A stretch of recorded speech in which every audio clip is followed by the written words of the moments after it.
Risk stories HD में खुश आमदीद। एक और दिलचस्प कहानी लिए हाजिर है। एक वक्त का किस्सा है। एक गांव में बिट्टू नाम का एक बहुत नेक और शरीफ लड़का रहता था। वो हर किसी का बहुत ख्याल और एहसास करता था, इसीलिए गांव के सब लोग उसे पसंद करते थे और कुछ लोग उसकी इस शराफत का नाजायज फायदा भी उठाते थे। अरे शेरू, सारी गद्दू बोरियों में भर दी है, अब इन्हें जागीरदार के घर कैसे पहुंचाऊं? अरे इसमें परेशान होने वाली क्या बात है? तू एक काम कर, बीमार होकर लेट जा, फिर देख मेरा कमाल। क्यों, मेरे बीमार होने से ये बोरिया कैसे जागीरदार के घर पहुंचेगी? तो इस बात को छोड़, बस मेरा कमाल देख। ये कहकर वो आदमी वहाँ से चला जाता है और बिट्टू के घर पहुँचता है और उसे अपनी दोस्त की बीमारी का बताता है। ये क्या कह रहे हो आप? क्या हुआ है भाई को? बिट्टू, बातों में टाइम जाया मत करो, चलो वहीं चलते हैं, तुम खुद देख लो। वो दोनों घर से निकलते हैं और खेत में पहुंच जाते हैं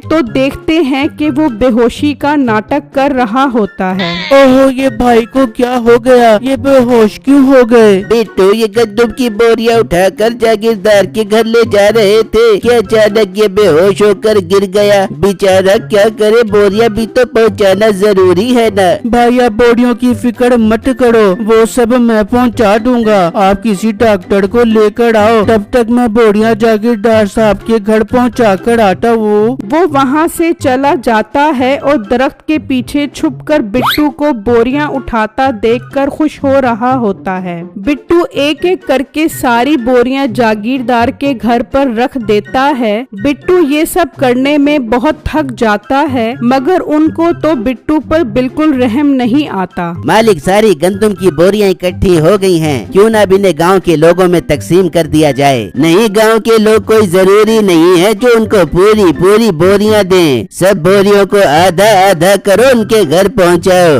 पर मालिक, गांव वालों ने तो ये जिम्मेदारी आपको दी है, क्योंकि जमीन भी गांव वालों की है और गंदम भी। अगर चीजें पूरी पूरी उनके पास ना पहुंची तो वो सब मिलकर मसला खड़ा कर देंगे, तो ज्यादा उनका चमचा न बन। आई बात समझ, जैसा कहा है वैसा कर। फिर वो जागीरदार के कहने के मुताबिक आधी आधी गंदम की बोरियां लोगों के घरों में तकसीम करते हैं और मीठा काफी सारी गंदम अपने घर ले जाता है। आजा मीठे आजा, आज लगता है सारी गंदम का बंटवारा हो गया, तभी तो तू गंदम लेके आ गया।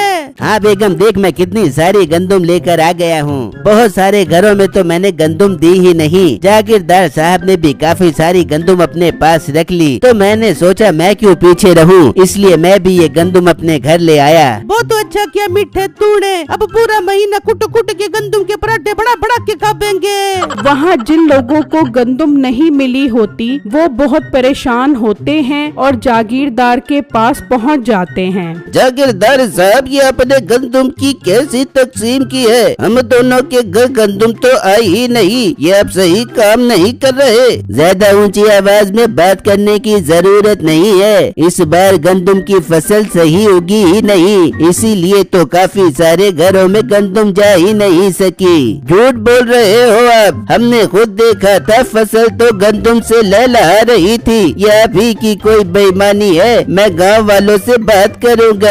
फिर वो वहाँ से चले जाते हैं और सब गांव वालों के बड़े आपस में मशवरा करते हैं कि इस जागीरदार को मजीद जिम्मेदारी नहीं देंगे, बल्कि उसकी जगह किसी और को ये काम सौंपेंगे। वो सब मिलकर उस जागीरदार को उसके ओहदे से हटा देते हैं और उसकी जगह बिट्टू को ये जिम्मेदारी सौंप देते हैं। भाई साहब, मैं तो एक आम लड़का हूँ, मैं इतनी बड़ी जिम्मेदारी नहीं ले सकता। नहीं बिट्टू, तुम बहुत शरीफ और ईमानदार हो, ये जिम्मेदारी तुम्हें लेनी पड़ेगी। इस तरह सब गांव वालों में गल्ला बराबर तकसीम होगा और सब लोगों की जिंदगी आसान हो जाएगी। उन सबके इसरार करने पर बिट्टू रजामंद हो जाता है और जागीर के मनसब पर बैठ जाता है। जागीरदार को इस बात का बहुत दुख होता है और वो गांव वालों से इंतकाम लेने का सोचता है। मीठे, मैं इंतकाम की आग में जल रहा हूँ और सारी गंदुम भी हमारे हाथ से निकल गई है। तू कोई ऐसी तरकीब लड़ा के गांव वालों का एतमाद हम पर फिर से बहाल हो जाए और हम फिर से मुफ्त की गंदुम जमा कर सके। मालिक, मेरे पास एक बहुत जबरदस्त आइडिया है, आप सुनोगे तो खुशी से पागल हो जाओगे। बता मीठे, जल्दी बता।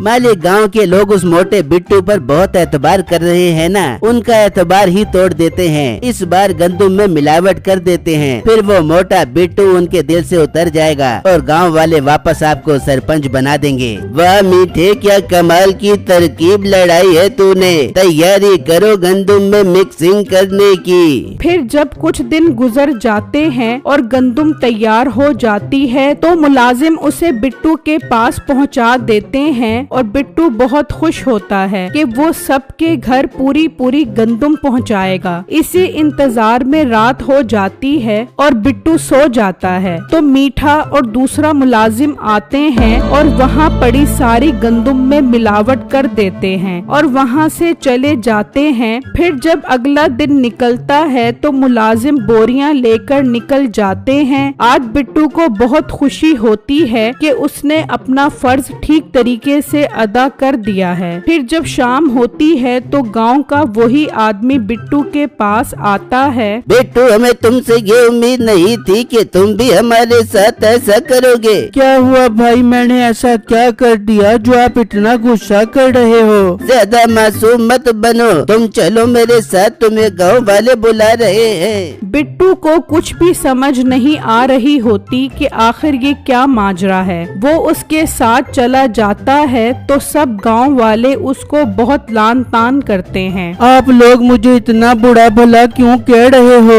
आखिर वजह तो बताओ। हमने सोचा था तू बहुत ईमानदार है, गंदुम का बंटवारा ठीक से करेगा, लेकिन तूने भी वही किया जिसकी हमें उम्मीद नहीं थी। सारी गंदुम में मिक्सिंग कर दी तूने। ये आप क्या कह रहे हो? मैंने ऐसा कुछ नहीं किया। जैसे गंदुम कट कर आई मैंने वैसे ही बोरियां आपके पास भेज दी। झूठ मत बोल, सारी गंदुम में मिक्सिंग थी। तुझसे अच्छा तो जागीरदार था, कम से कम मिक्सिंग तो नहीं करता था। तो यहाँ से दफा हो जा, हमें अब तेरी कोई जरूरत नहीं है। हम वापस जागीरदार के सुपुर्द ये काम करेंगे, वो तुझसे बेहतर है। बिट्टू बहुत उदास हो जाता है और वहाँ से चला जाता है और गांव वाले वापस जागीरदार को गंदुम की तकसीम का काम दे देते हैं। जागीरदार अपने मकसद में कामयाब हो जाता है। वहाँ बिट्टू उदास अपने दोस्त को सारी बातें बताता है। उससे भी सुनकर बहुत दुख होता है। यार बिट्टू, मुझे लगता है ये सब जागीरदार की शरारत है, उसने ही गंदुम में मिक्सिंग करवाई होगी। हाँ यार, मुझे शक नहीं बल्कि यकीन है कि ये काम उसी का है। वो मुझे तरक्की करता देखकर बिल्कुल भी खुश नहीं था। यार क्यों ना उसे सबक सिखाया जाए जिससे वो खुद सच बोले और तेरी बेगुनाही साबित हो जाए। यार ऐसा भला कैसे हो सकता है? ये तो नामुमकिन है। इस नामुमकिन काम को मैं मुमकिन बनाऊंगा, बस तुझे जैसा कहूँ तू वैसा करते जाना। फिर वो बिट्टू को सारी बातें समझा देता है और वहाँ से चला जाता है और जागीरदार के पास पहुँच जाता है। कौन हो तुम और यहाँ क्या करने आए हो? जागीरदार साहब, मैं दूसरे गांव में रहता हूँ। मैं यहाँ आपके पास ये मालूम करने आया हूँ कि क्या आप बिट्टू को जानते हो? हाँ बिल्कुल जानते हैं, वो एक बेईमान किस्म का इंसान था। गंदुम में मिक्सिंग की थी उसने, इसीलिए तो गांव वालों ने उसे गांव से निकाल दिया था।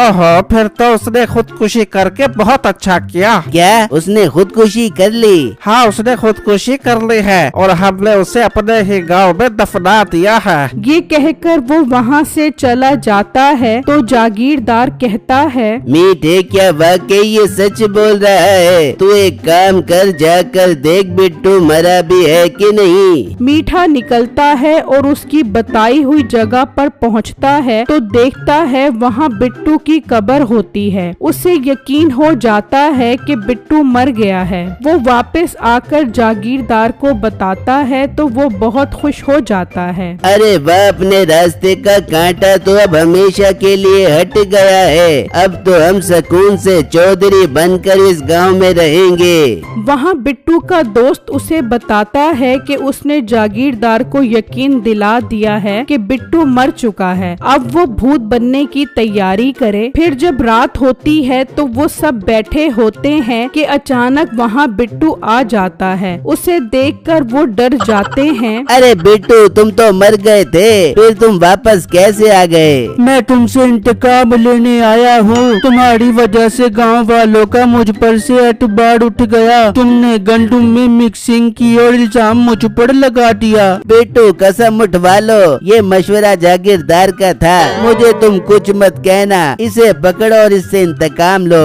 ये कहकर मीठा वहाँ से भाग जाता है और जागीरदार थर थर कांपने लगता है। जागीरदार, अब तू मरने के लिए तैयार हो जा। मैं तेरे जिस्म की बोटी बोटी कर दूंगा। नहीं नहीं, मुझे कुछ मत कहना। मैं वादा करता हूँ मैं गांव वालों को सब कुछ सच सच बता दूंगा।